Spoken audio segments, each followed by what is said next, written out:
back to Eastside RC, guys. Today we're going to be installing the new BoneHead V2 radio tray. This radio tray fits the V1 and the V2 Losi. Just want to clarify that. It's not just the V1 radio tray that fits the V1 Losi. It is the all-new V2 radio tray that fits both Losis, okay? So we are going to get this sucker installed today as an instructional how-to video, how to do it.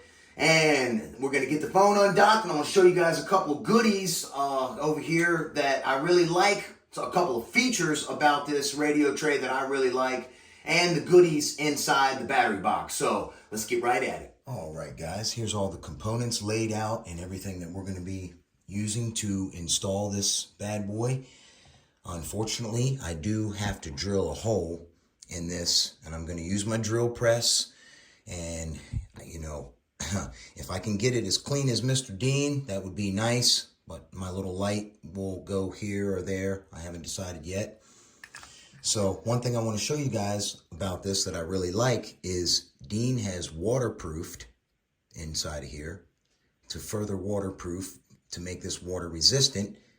He has recessed a line in here to fit the battery box, and it just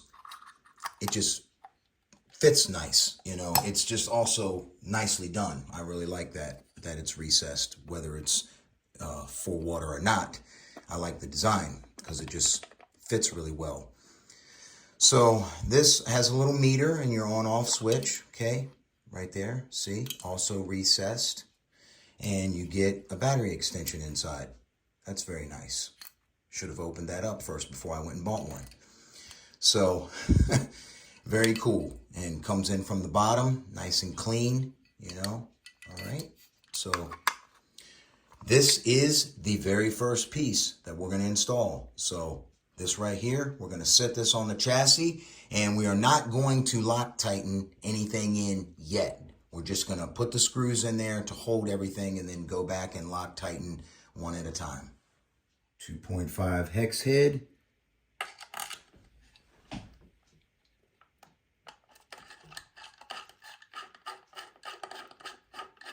For the battery box, guys, I ended up using 14s instead of 16s that were with the kit. And there we have it.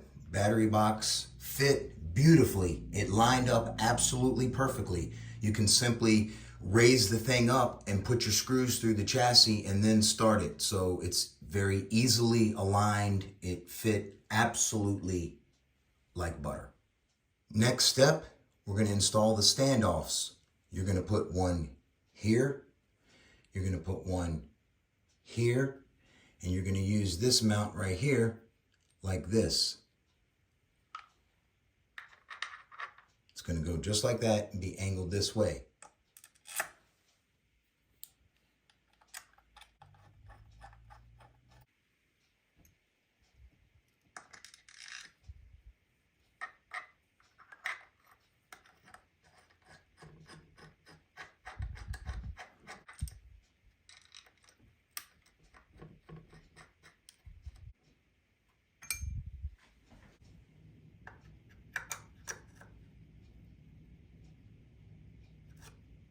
Let's drill a hole for my light.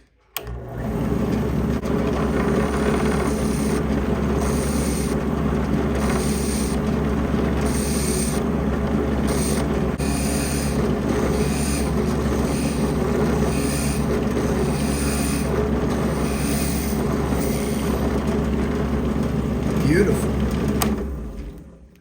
You need that high-speed drill press. Makes a beautiful job.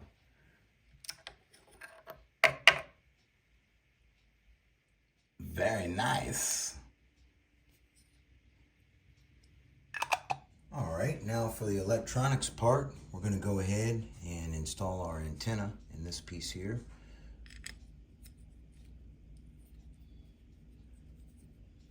And I would like to note, guys, I highly recommend not to drill this carbon fiber with your drill on a piece of wood real slow, because the last time I did that, it boogered the carbon fiber up and ripped the fibers. You need to go through this really fast.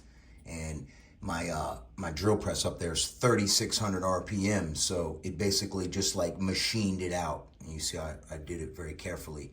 So, all right, there we go, antenna installed.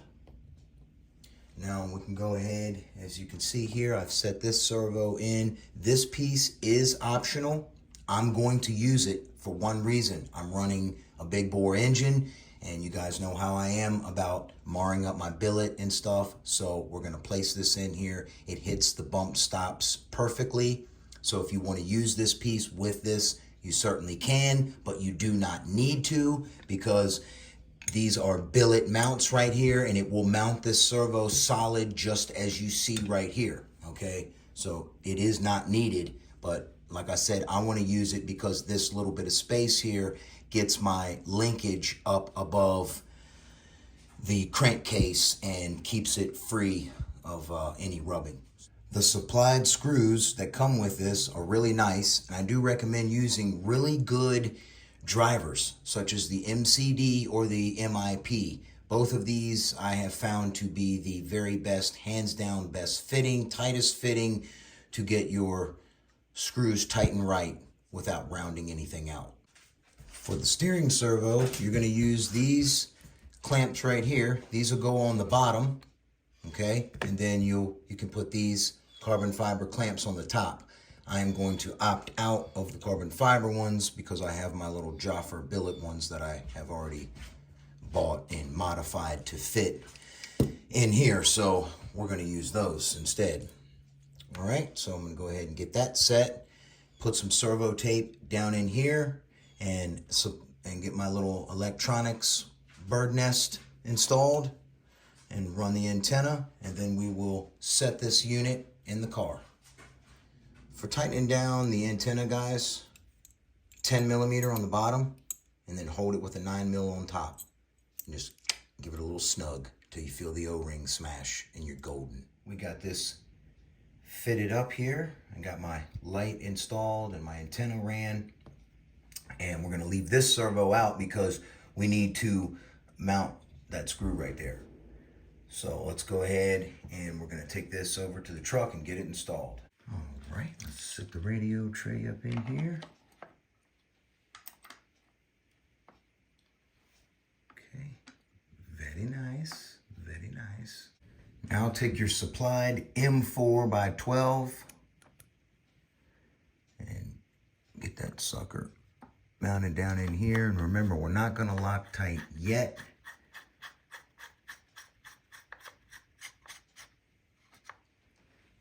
Go ahead and make sure these are lined up before you tighten it down. We're just snugging it for now, okay? Then the next screws, we're gonna use 2 button heads right here.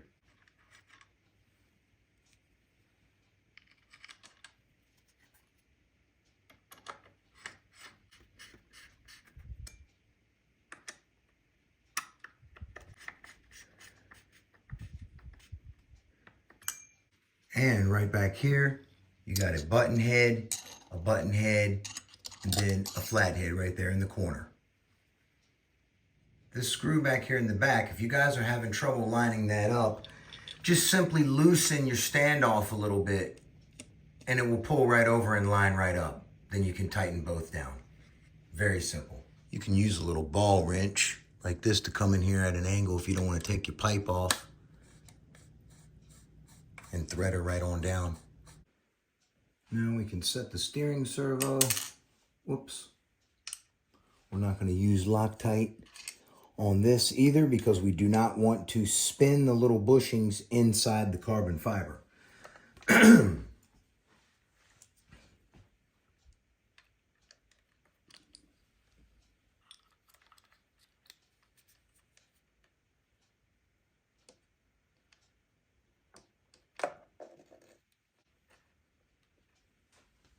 Here you go, guys. You can see how I did my wiring here.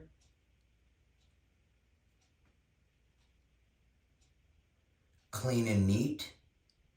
And of course, tight and right.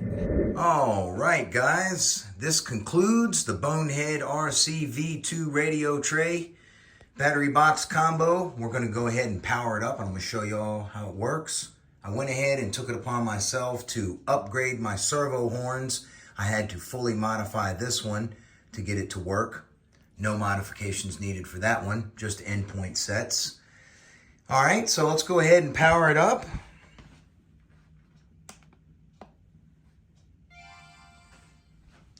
All right. 7.82 volts. We'll look over here and check it. 7.8, see there? Receiver. Now, yes, sir. These roving servos, cheap and quiet and strong and fast. Look.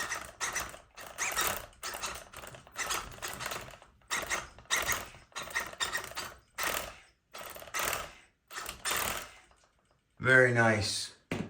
Probably shouldn't do that to the radio. Very nice, very nice. Super happy with this whole setup. You guys have a blessed one. Be sure to catch me on my other videos. Like and subscribe if you like this. Remember, tune your engines right and wind them super tight. Y'all have a blessed one. I'll catch you on the next one. Eastside RC is out.